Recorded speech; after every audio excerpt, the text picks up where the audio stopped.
The rumor about butter. No. You know what? I really shouldn't spread it. Thank you very much. Thank you very much. How you doing? Better now. Yay! We're here for episode 8. Number 8. Imagine that, huh? Pretty soon I'm going to have a ponytail to rival yours. Your hair has not looked like it's not unruly. You know, Ray cut his own hair. It was an adventure. There's still a little hole in his head. But something really wonderful happened today. I know it made me weepy. I saw these kids lined up distance with their parents. There's a park across the way, and I was like, what's going on? And it was a parade of teachers, and they were honking. They had really fun signs and it said, "We miss you." And I got, it was so lovely, and it made me so happy that I got to see it.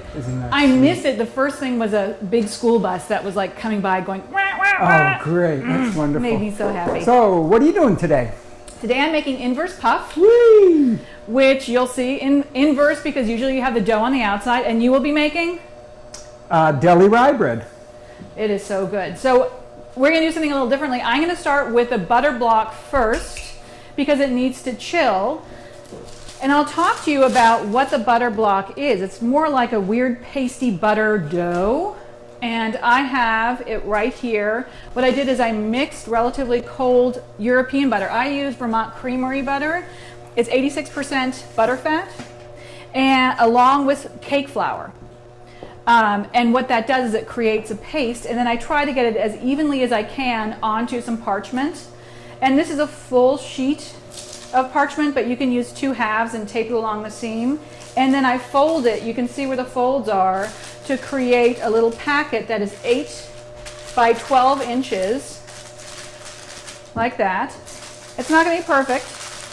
I can always use tools to make it perfect after. And now I'm going to seal it in, and I found out that the only tape that actually works for this is gaffer's tape. So we have to go to Hollywood?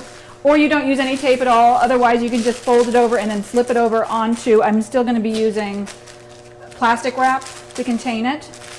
So once that is done, I want this to be a very even block. I want it to be even in depth and even in shape. So 8 by 12 is what I'm going for. And because I have to roll it out, I like having a secure packet so that I'm not wrangling butter squeezing out the sides. And so then I do it this way. I do it this way again. However much saran I need.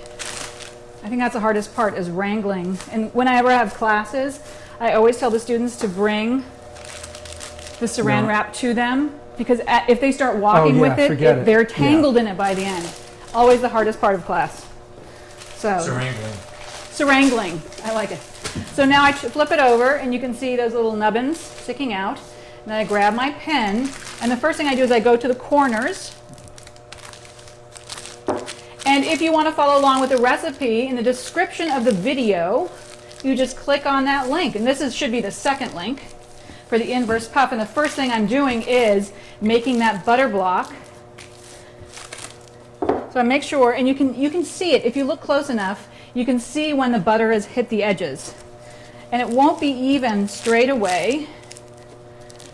But I just want to make sure I get to the edges first. And now I feel to make sure that it's even, and it's not. So I'll just go over a few times. I'll go over this way. You can see how containing it, I can see some spaces where it didn't fill in. So I'm going to go. Isn't that nice in the packet? And then before, I need to put this in the refrigerator for about 20 minutes, but I like just to square off the edges because I'm a nincompoop and anal retentive. And that's super important so that your results are nice and even. If you're sloppy with the butter, we're already going in the wrong direction, aren't you? Absolutely. So the temperature and the shape and the rolling out of everything. So in professional pastry shops, they have a sheeter, which makes everything perfectly shaped, perfect depth.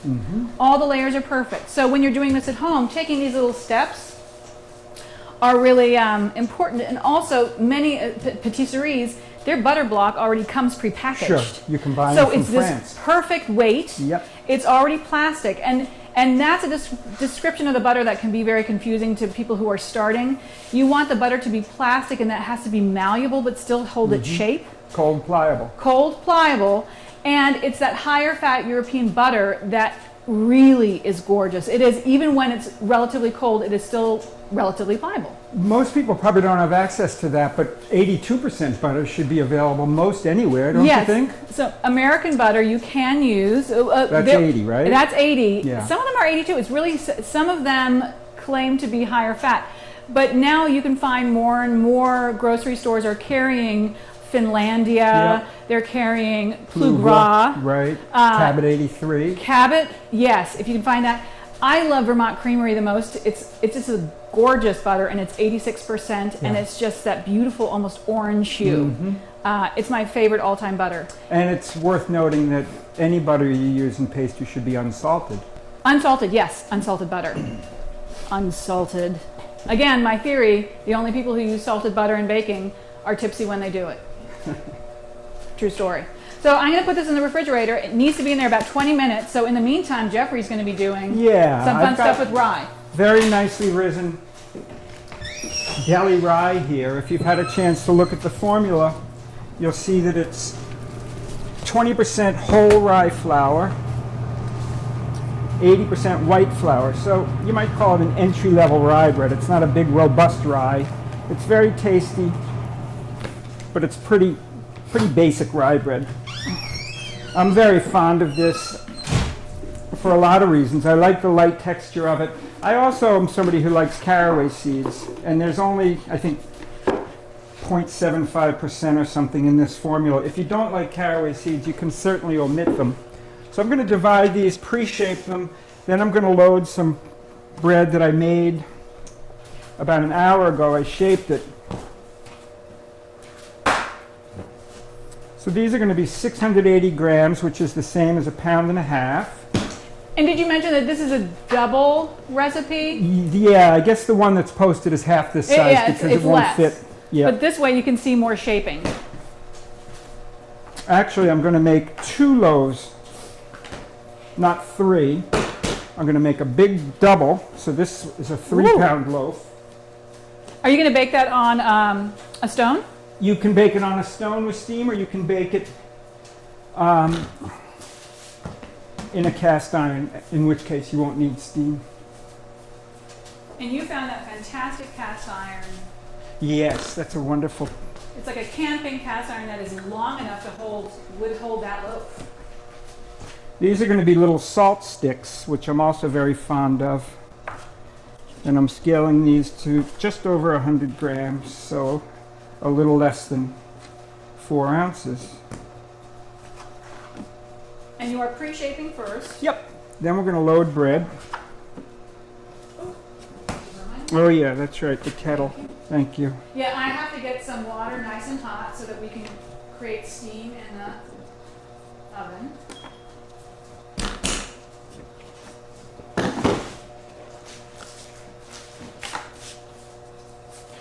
When I was a kid, I hated caraway seeds. You know, it's interesting. I've worked a couple times in German bakeries, and the Germans have all these magnificent seed blends that go on top of a loaf, but you would never ever see whole caraway seed inside a loaf. Inside the loaf. Where I had it the most as a child was in sauerkraut. Uh-huh. Yeah, yeah. Okay, so these will rest. And as they do, we'll load the bread that was shaped about 50 minutes ago, as soon as that kettle comes up. But I'll show it to you so you can see what state it's in. Jeffrey, where do you get your proofing bags? These? Yeah. I can't remember where I got these. These are actually trash liners, which sounds pretty scary if you think about it. It doesn't to me, no. But they're food grade. That's been verified by the Vermont Health Department. If you see those black contractor bags like at hardware stores that smell, those you don't want to use. Okay, but can liners? Pan liners? Can liners? What are can Trash liners? can liners? If they're clear, and I mean, I would check with whatever department. Well, that's good to know, because you can, if you can find the right brand, the right type. There are some that I would not recommend that have Febreze in them. Oh, forget it. Not good riddance. Okay, here we have, Ah, those are beautiful. these are definitely risen. So what are you feeling for? I'm feeling like we talked about, I think it was last week, we're trying to ascertain the inner condition by palpating the exterior of the loaf. I'm trying to get a sense of the inner lightness. If this becomes one of the challenging parts to ascertain really when it's ready for new bakers, you just have to keep in mind that if you dedicate yourself to focusing on everything from the time you scale out your ingredients, gradually you'll build up a body of data and you'll learn all the different aspects of the bread making process. It doesn't come right off the bat, but if I said to myself, okay, I think these are right, I think they're proofed well, and then I cut them and then they come out of the oven and they've ripped all along the bottom, that's an indication that they were under-risen, so they're kind of bursting irregularly. If they come out of the oven and they're completely flat, that's an indication that either they were shaped poorly, they weren't fermented properly, they weren't mixed properly, or they were over-risen. So we have to try to be attentive at every stage so that we can build that body of knowledge. As I've said often to students, there is a language of bread and it's attainable, and people think that's all kinds of hokey stuff, but we have a cat at home, and that's not the same species as Homo sapiens. And yet, I'm pretty fluent in cat language. I know when the cat's hungry, tired, angry, whatever. Bread's the same way. It's telling you something all the time, and one of the joyous jobs is coming to understand what it's saying. So, that's just about boiling, right? Gesine? Yeah, it is. You want me to put it in now? Not quite. You know Okay. what? Could I ask you to pull out the cast iron? Yes. Let's see. This one will put like this.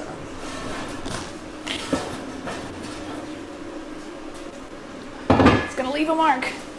Oh, I'm sorry. Hey, I've got marks all over this table. Is this heat safe? Yes, because I say it is. Okay, good. So that's going to go for the small one. So I'm going to slice these.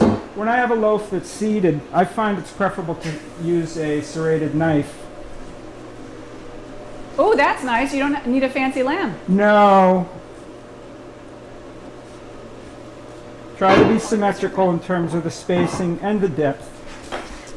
Okay. Thank you. Welcome. We're happy? That's happy enough, I guess. And then this one,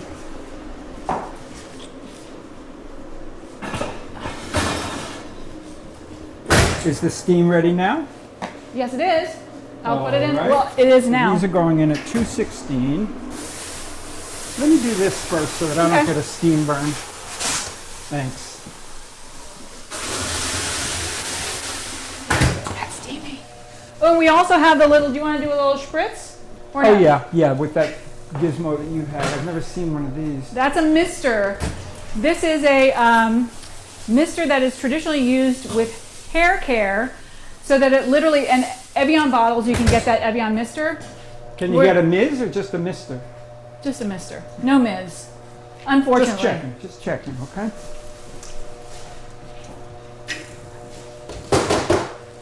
That's the mister. Here, want me to do a little spritz so you can see? The mist. Hold on. I don't want to do it at the lens. So you can see the droplets, it's like really fine particulate. So it doesn't just Kind of drop. like coronavirus? That's what I was thinking too. I was not going to go there. So what is next? Is shaping next? Let's see if they're relaxed enough. These don't need too much time to relax. Well, you've got an awful lot that you're doing today, so these are a little young, and I shouldn't shape them yet, but I'm going to do it simply so that we can devote a lot more time to what Yeah, you're because doing. my butter is not cool Okay? enough. It's not cold enough. It's not cool enough. Not at this point. Okay. I'm so happy that you scored with a serrated knife. Again, I like to do that with seeded breads. And why, is there something about the serration that makes it easier to cut through? It's got more bulk to it. Yeah. A lamb, it's a little too kind of flimsy, plus you'll Yes. dull it very quickly. Yeah. Yeah. And we don't need this again, so we can go here. All right, so this is the 3-pounder.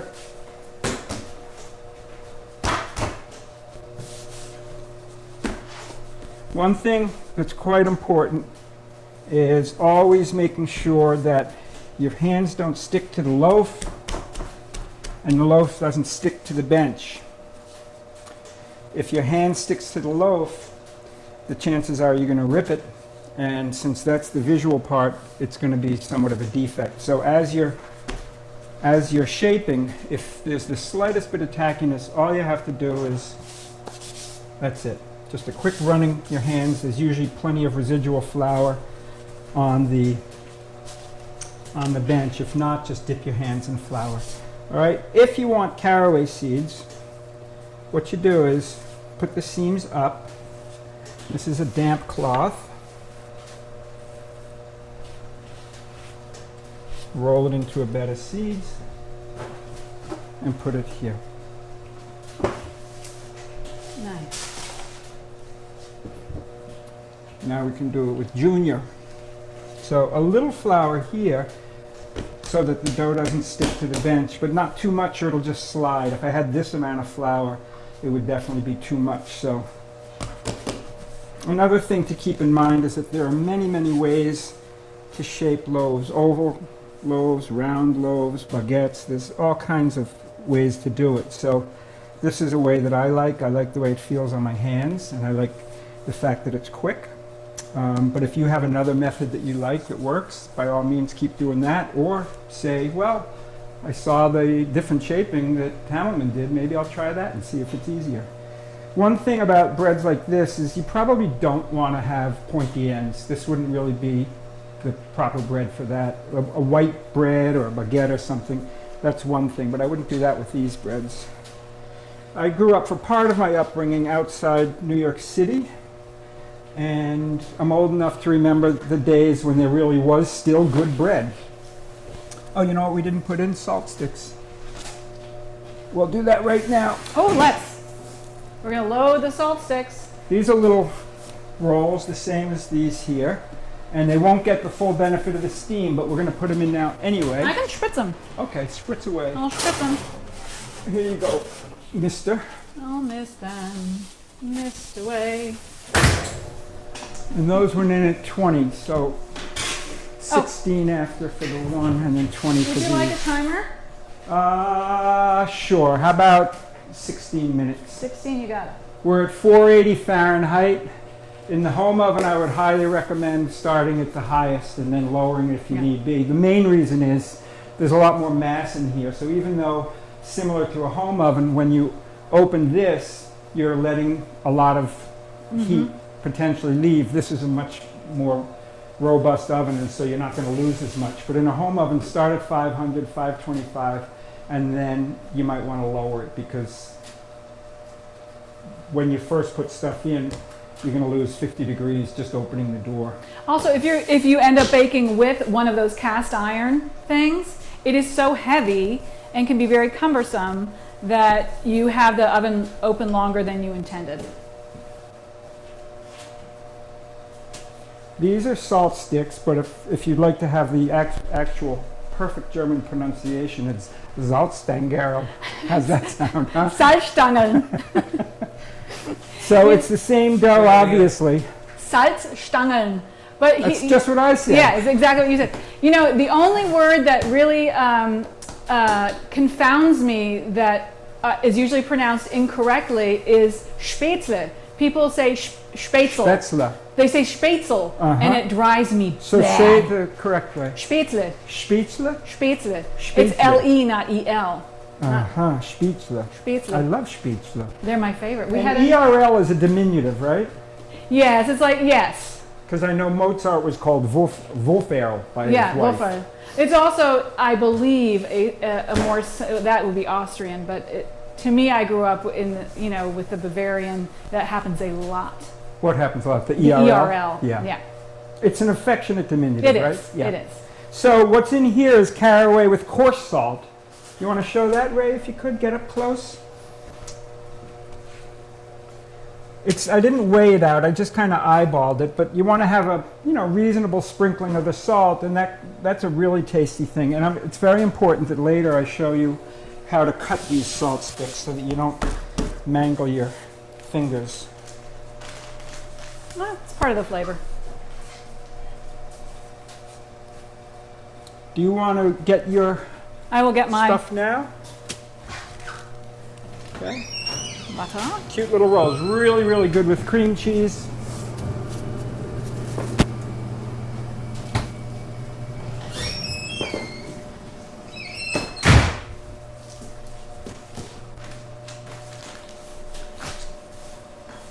Okay, Inverse. We're inversing.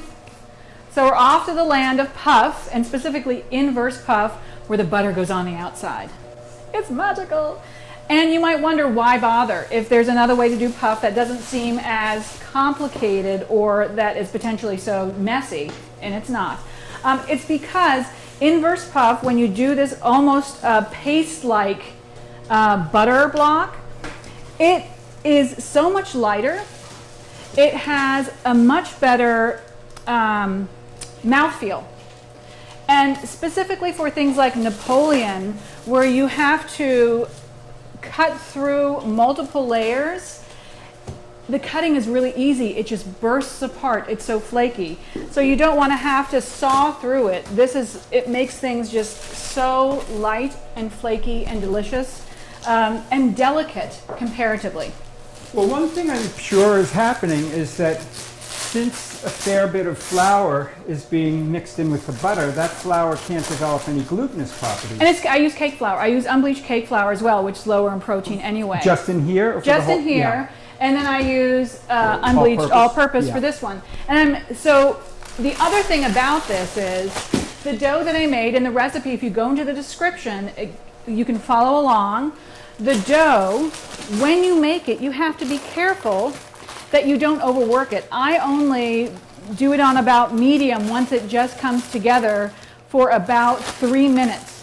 You do not want a completely developed dough because you're going to continue developing it as you roll it out and as you do the folds. So it'll get too tough if you overwork it. So it should look a little unattractive. It should be coming together, but it shouldn't be one of those lovely doughs that is shiny, which it couldn't be anyway. But so here is my butter block. Here is my dough that it's about the same temperature as the butter block now. If it would only just come out neatly. And I formed it so that it was about half the measure of the butter block. And make sure that you see, bendy, that's nice. You get together. And now I'm going to do the lock in. And that literally means I'm going to lock that dough in. It's nice and cool. Sometimes you have to wrangle that dough so that it stays in. Because it's I've a fair always amount. found that if you make inverse puff pastry, you can get the cheapest kind of plastic fork at a gas station convenience store, and eat. And it's fork tender. It is fork tender, and that is why bother. It's because, especially when you're doing something that requires some work, like a Napoleon would be the perfect example. You don't want it to be completely sawable, right? You don't want to have to saw through the thing to get a good bite full. So I'm going to do a little dusting again, a little more on top. And now I'm going to do my rollout. Sometimes a nice air bubble. It just burped. And I also made sure, because I put hot stuff down right here, that I wasn't rolling on the hot stuff. Because you know what happens with butter. And this is not as cold as I would really like it to be, but you can still see, even when it's still a little warm, want to get that in there, that is still rolling okay. And that it is not sticking to my pen because I've got a decent amount of flour down. And I want to get this to about 10 by 16. And then I'll do a fold. And every once in a while I lift it up just to make sure that it is not sticking. And I'm also keeping an eye out for any errant caraway seeds that may have traveled into the land of puff. So let's do a quick, or eyebrow hairs. So let's see. Well, here we are. Almost there. We've got 9 minutes on that timer. And isn't it interesting how it is almost like a dough, that butter. So I'm going to just shore this up. You know, I didn't get myself a bench scraper, which would be very helpful. I'll get you one. And so now I'll get a bench scraper. And I'm feeling it sticking a little because it was not cold enough to begin with. So I'll just do the one turn and I'll show you what that is. So I'll fold it. It's called a letter fold. So I'm going to fold it like, literally like a letter. If you are very young, you likely do not know what that looks like. That is what it looks like. So I'm going to see a little of that dough sticking out, but don't worry. A little messy. I've done better. Could you put that one in and have that on the inside? I could do it this way. Pretend it never happened. No, I'll do it this way. Watch. Flip it over, right? It never happened. Yeah. There we go. Oh, a lot of butter. Because it is a little warm right now, usually I would do 2 turns and folds in a row, but I'm going to get this into the refrigerator for a little bit. And then I want to show you what this looks like when it has come out of the oven.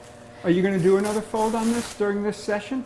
Yeah, I can. Okay, because I think it's also worth pointing out the reason it's called a half book fold is because it's kind of like a book, open end, open end, open end, and then the spine of the book. What I can also do is I can show a book fold and not actually complete it. Yeah.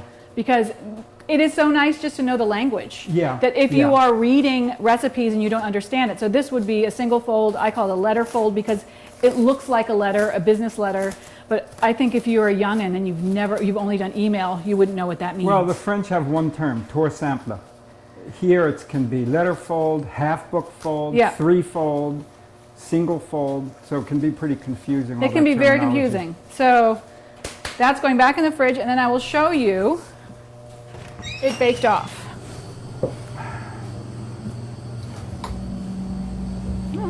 Everything's working, Ray? Good, I hope so.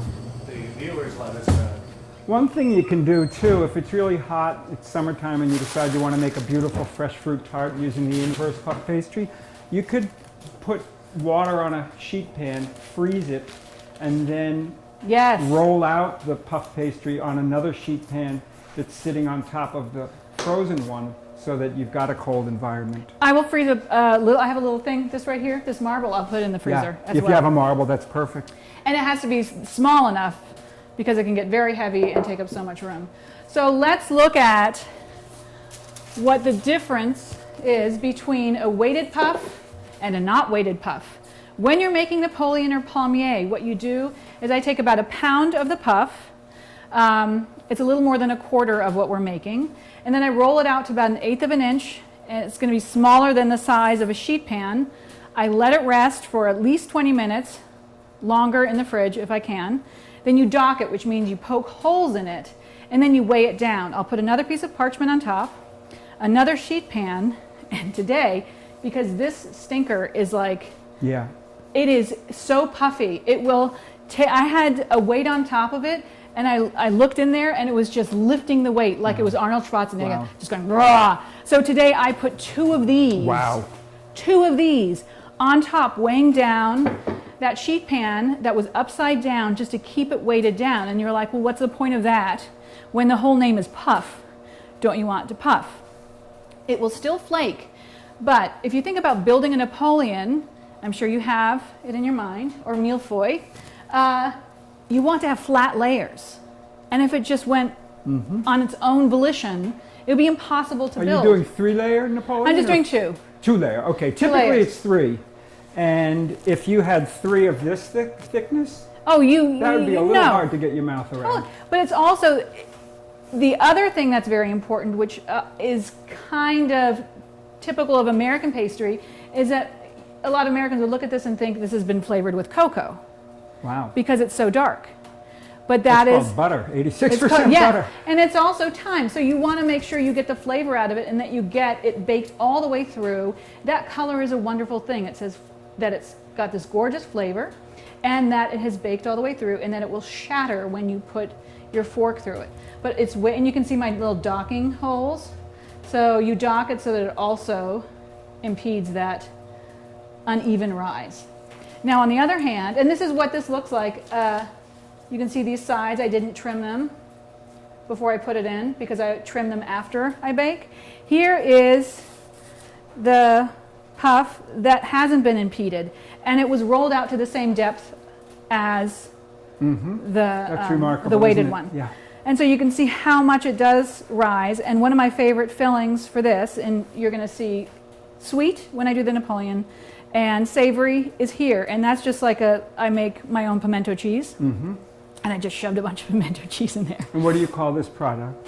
I call it yummy. Yeah.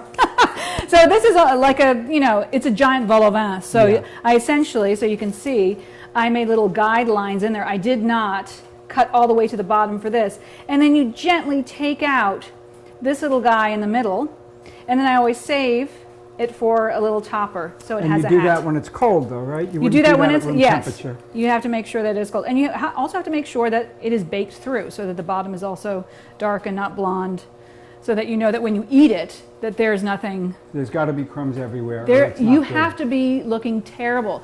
Please eat this on a train where everyone can see you just full of stuff. Please. So that's that, and do you have something that you would like to go do while I wait for my butter to chill?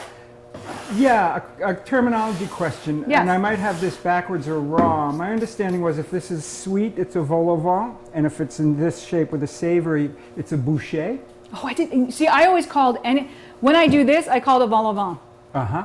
I just use it for everything. So boucher for the savory. I think that's true. I'm not sure. It's worth looking into. It will. And vol au vent means light as the wind. Light as a wind, right? Because obviously it goes up. Yeah. And millefeuille means thousand sheets. Thousand Because sheets. if you make classic French puff pastry with 6 letter folds, you've got over Yes. 1,400 layers. And this does not, but I'm happy with it. But yes, millefeuille. I thought it was leaves. I thought feuille was leaves. Yeah, leaves, sheets, yeah. We're getting there. Here, you need this one? Here. Oh, they're a little young. And they didn't get, you can see how the steam was not good. Here you can see a really nice lift on the bottoms, which is a good sign. If they were over-risen, they wouldn't lift that way. Or Yeah. if the oven weren't hot enough, they wouldn't lift that way either. They're not done. You can see just how pale it Very is. pale. So it's got a ways to go. We'll turn it around and let it finish. What would you think? So we have a minute left on the A timer. What minute would you for the like? salt sticks? Yeah. I think a little more, yes? Yeah, give it 5, Okay, we've please. got 5 minutes. And now you're going to mix some dough? I can do that now if that's better for your work. But I can also, I can assemble some of these guys. Do you want to do that? Let's do that. Let's assemble some of these guys. So Do by you the, want to do that here and I can clean up your station? Oh, that's okay. That's okay? Okay. I like working on a dirty station. I was only kidding anyway. I wouldn't do that for you. That's cruel and unusual. So, You put salt in here? yes, There is salt. yeah. So, I have some pastry cream that I lightened with some whipped cream. So crème légère doesn't have any gelatin in it, so that I can pipe it, it will stay still. And I will show you how to make it next week because I'm going to do a slight continuation of this. I'm going to make choux next week. So I'm going to do little croquettes Yep. with the sugar on top, and then I'll also do a Saint Honoré. Oh, neat. So we'll be using some of this next week and learning something new. But you're using the Saint Honoré tip today, Yes, too. but here I'm going for to the be finish, right? Yeah, so this is just, I do little dollops in here. Just to get in there.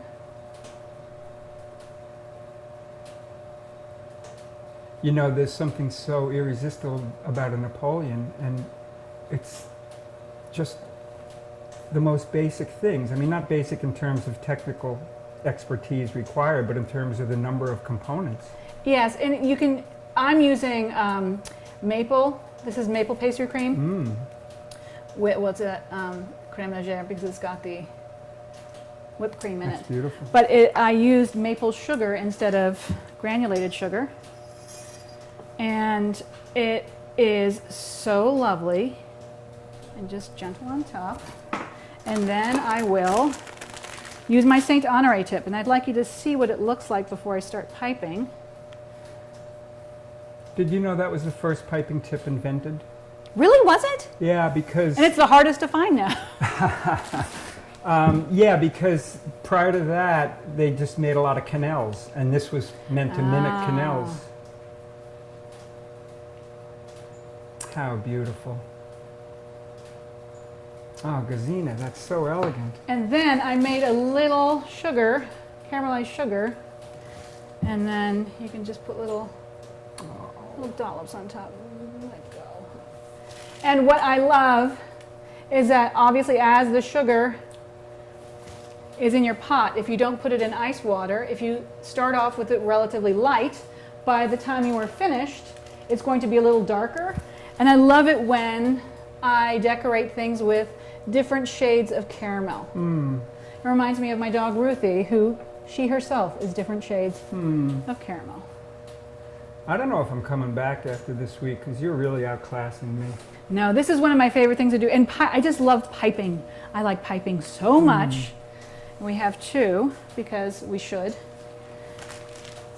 And then you can see, too, how much easier that would be rather than just letting it go crazy and puff up, or as I call it, jazz hands, in the oven, that it is so much more layerable. And I could continue. I could add another layer if I wanted to, but I like that Saint Honore squiggle so much that I think it would be a little, as my father would have said, gilding the lily, had I done yet one more layer on top.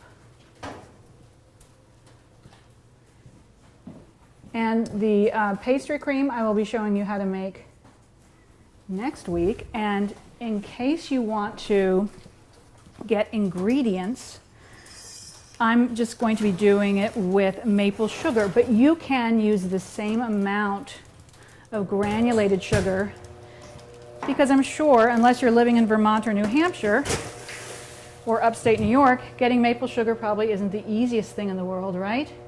So you can just use granulated sugar. And for people that want to make a Saint Honore tube, you can just take a round tube and a tin snips and cut that V. Go to your local hardware store and get yourself some tin snips. Yeah. Yeah. That's a what great I idea. did when I couldn't find one. You make your own. And I have a favorite, come with me. I have a favorite Saint Honore tip. It is this one that has the gentle slope. Oh, yeah. It is a much more elegant. Yeah, I don't like those squared off ones. I don't like them squared off. No. So that was our... I just pulled that. Yep, thanks.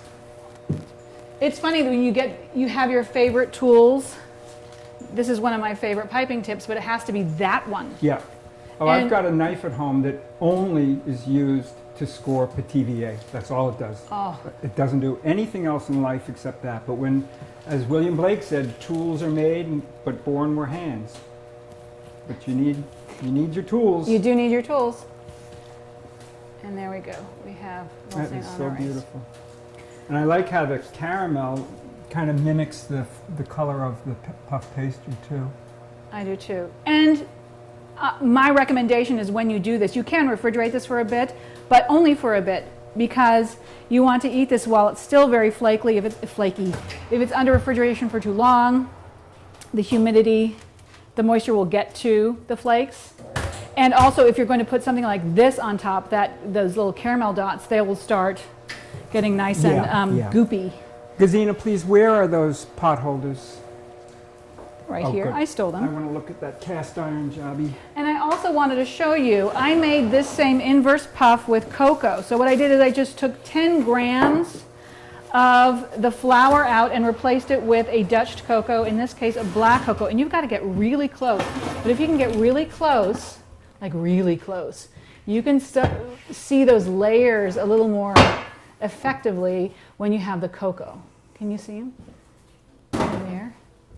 And there's some, what I find really interesting is that when I'm making traditional puff, when the dough's on the outside, that butter layer is so much more obvious when you cut into it. But in this case, it is so much more subtle, but everything is much more even, and the flake is so much more delicate. It is my favorite. So if you did want to use cocoa, what you would do is you would use a Dutch cocoa. I used, in this case, black cocoa that you can get at King Arthur, or Cayabo. The black cocoa really just that, it's not a lot, it's 10 grams, but it gives enough flavor and color to this that you can see that beautiful cocoa color and you get that cocoa flavor. So 10 grams from the flour, and then you replace that 10 grams that you've taken out of flour with 10 grams of the Dutch cocoa. And these here are palmier. So what I did is I rolled out the puff in sugar and I shaped it. And there are lots of tutorials how to do palmier. This is the palm leaf shape, but you can make it just curl it into each other so it has these, it looks like a little heart. And this is also weighted. So when you bake this, I just put the sheet pan on top with a little parchment and weigh it down that way. And I bake it at 375 for about 10 to 15 minutes. And then I take that top off, because if you don't, it gets so dark in the oven that you're going to forget something's in there. And the next thing you're going to ask yourself is, what's that smell? And it's the smell of burning palmier. And that's the other thing that I love about these, using Inverse, is that sometimes, because this is caramelized sugar, it can be like hard on hard if you have a traditional puff that isn't as tender.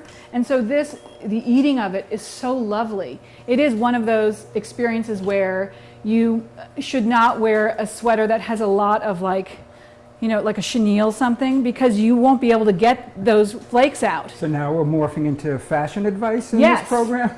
Yes, I think it's important. Wear cotton and smooth. Now you're up. Are you going to make some dough? Yes, I'm going to make some dough, but I think these can come out now. Okay.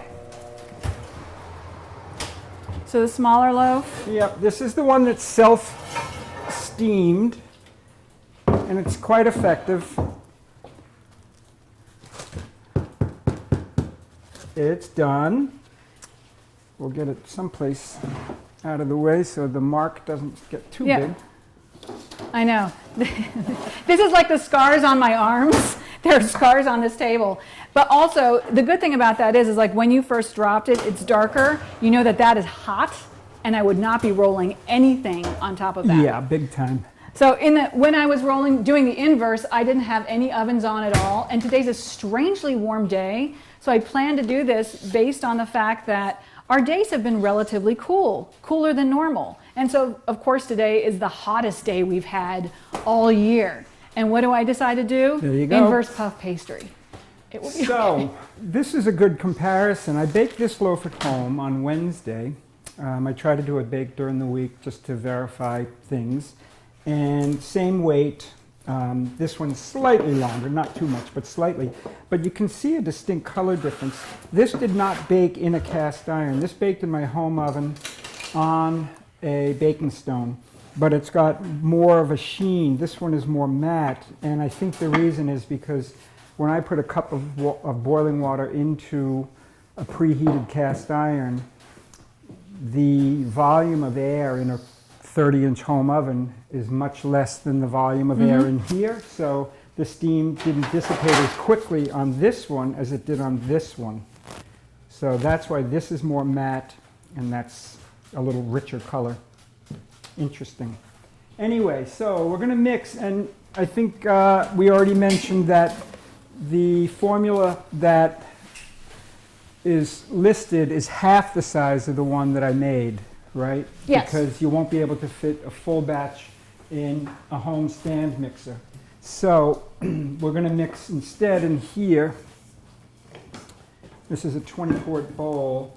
And because we've talked about sourdough a couple of times, I decided that I would use part liquid levain sourdough and part rye sourdough. For these loaves, the one that I brought and the one that just came out of the oven, it's been completely rye sourdough, which to me is preferable to generate a rye bread with rye sourdough. However, in order for people to see ripe sourdough that's both liquid and firm, we're going to use both just this time. So this was mixed yesterday evening. It's about 16 hours old at this point. You can see it's cracked on the surface. that's an indication of ripeness. It's also feeling puffy. This is sourdough that I made when I was leaving my first job, so I actually have my notebook at home that says that on August 28th, 1980, I started making a sourdough. Very unscientific notes, but it's been making bread ever since. And I think at this point, it's made, I'm sure, 1 million loaves. It has to have.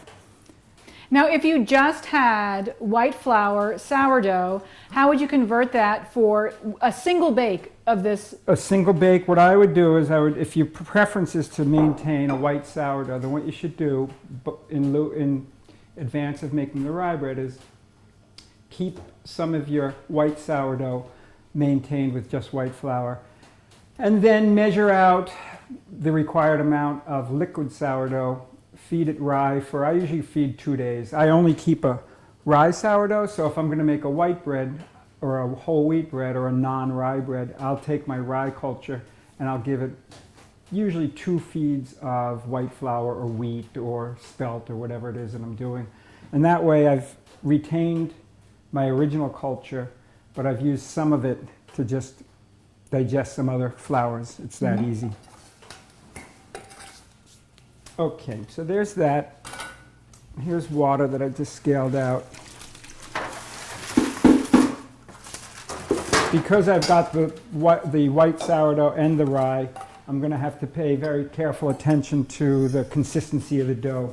I might very well have to add some flour to it. This particular bread has yeast in it. And I have been told by one of the larger yeast manufacturers that if you can't find their instant yeast, that you should ask your grocer for them to start carrying the fresh yeast, because they can get that much more quickly because it's infinitely more available. Yeah. So go to your grocer and ask them to carry it, and apparently they can get it lickety split. Yeah. And that would be carried in the refrigerated aisle. It wouldn't be in the baking aisle. The thing you have to keep in mind is that if you do wind up buying fresh yeast, it's much more perishable, just like a loaf of bread is more perishable than a cracker. Right. And that's why it's if in it's the at all refrigerator like section. gummy, then it's lost a lot of its gassing power. So if you're going to buy fresh yeast, break it. It should have a break like a white button mushroom. It should be a nice clean break. It should be a nice tawny color. If there's a little sheen of reddish mold on it, that's not a problem, because yeast is a fungus, and sometimes you'll see a little bit of mold, but don't worry about that. But if it's at all gummy, it's too old.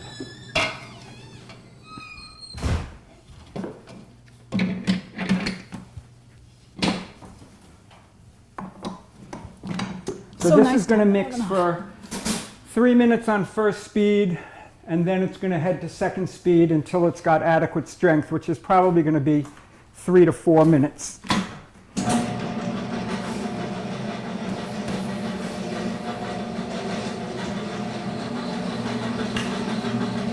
Hey, while that's happening, I can do another fold. Good, good, good, good.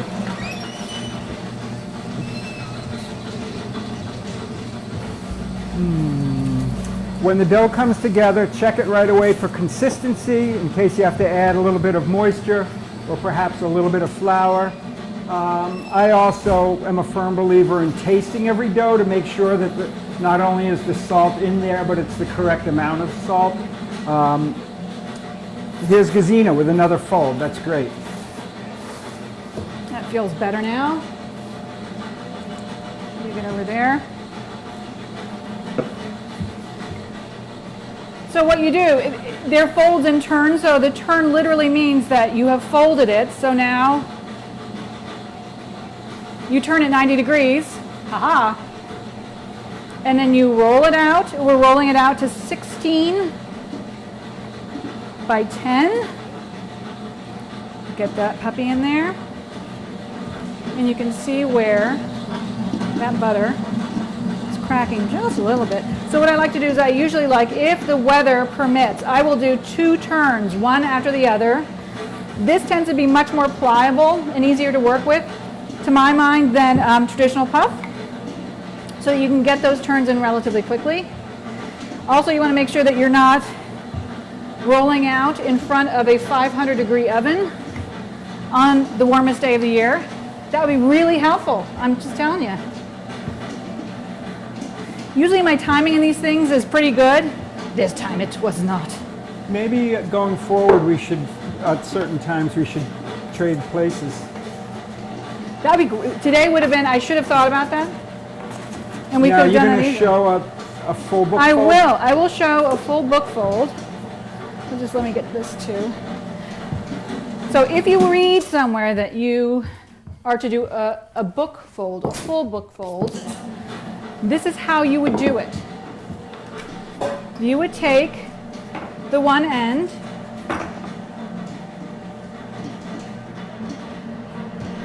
there, a little less, and the other would come and meet the seam right here. Look how hot this is. This is insane. And then you would fold it over again. That is a book fold. Now I'm just going to keep it there in the book fold because this poor puppy is so warm. Typically, how many folds do you give? Of this, I give 4 folds of the 4 single folds. 4 single folds or letter folds. Yep. And what I do is I do 2 folds in a row, refrigerate for an hour, and then do 2 more folds. Okay, another question I have. Yeah. Whenever I've made croissant or puff pastry, Yes. I always make the day trempe, so the dough without the butter, a day ahead. Yes. Do you do that too? This time I did it for this one. Yeah. Sometimes I will just give it 2 hours, but if I am thinking far ahead, Yeah. I will do it the night before and have it in the fridge overnight. For croissant, I always do the détrempe the Yeah. night before. Yeah. Yeah. And have it ready to rumble. So this is going to go back in. And let me just tell you, I had this in the freezer. I put this in the freezer and it's nice and warm here. So how long has that been going? This has another 1 minute on second.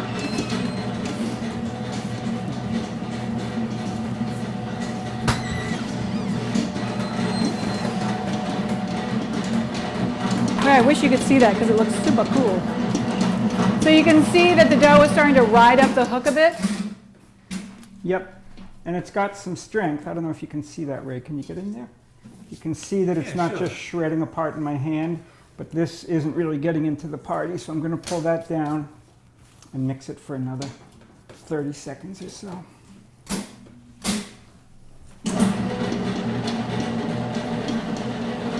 Good idea when you're mixing to just keep one hand clean in case the phone rings or a fly lands on your nose or something.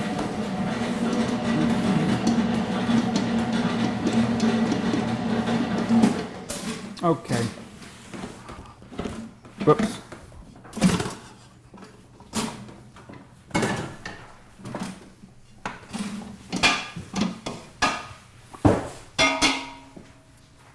So if a baker makes a sourdough and makes 1,000 loaves of sourdough bread a week, I'm talking about a production baker, which is not that much bread, No.